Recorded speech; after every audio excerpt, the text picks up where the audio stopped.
Story we're watching the threat of potential terror attacks on American soil. Law enforcement is on high alert across the nation and is ramping up security efforts to protect Americans. Joining us now from Washington is Lieutenant Colonel Tony Shaffer. He's a senior military fellow at the London Center for Policy Research.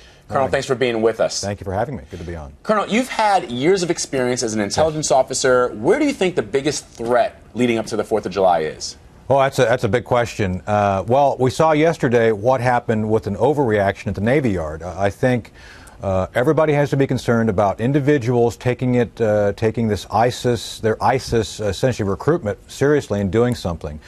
I don't believe for a minute we're going to have a catastrophic 9/11 type attack. ISIS has just not developed sufficiently their networks to do that. With that said, we've already seen in France, in Australia, and a number of countries in the Middle East, these one-of lone wolf attacks, to include the Muhammad event in Texas. So I think we all have to be vigilant. And I agree. I've been talking to my friends here in Washington, Vlad, and they all say we can't be everywhere. We police, we intelligence officers can't be everywhere. It's going to come down to the individual citizen being vigilant, trying to spot something before it happens, if we have any hope of preventing any great attack from happening. Mm-hmm.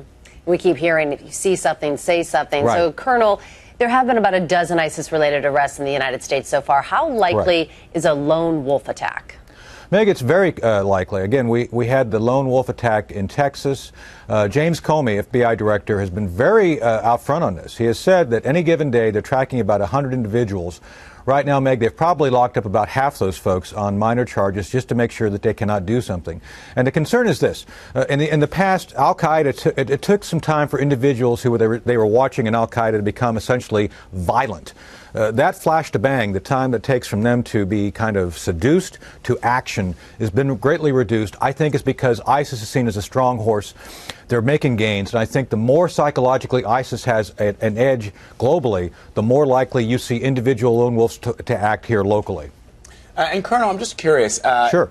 People these terror threats that come out around these holidays, it would seem to me for somebody who wanted to attack the United States that this would probably not be the day that you'd want to do that, just because there is such a significant military presence around all of our all the things that that we hold dear, from the New World Trade Center to monuments in Washington. So I wonder if perhaps somebody who's thinking of doing something like this would take it to do it on a day when we're not so vigilant. That's an excellent question, and if terrorists thought like you, we wouldn't have this problem. Now, I think this is where the issue becomes.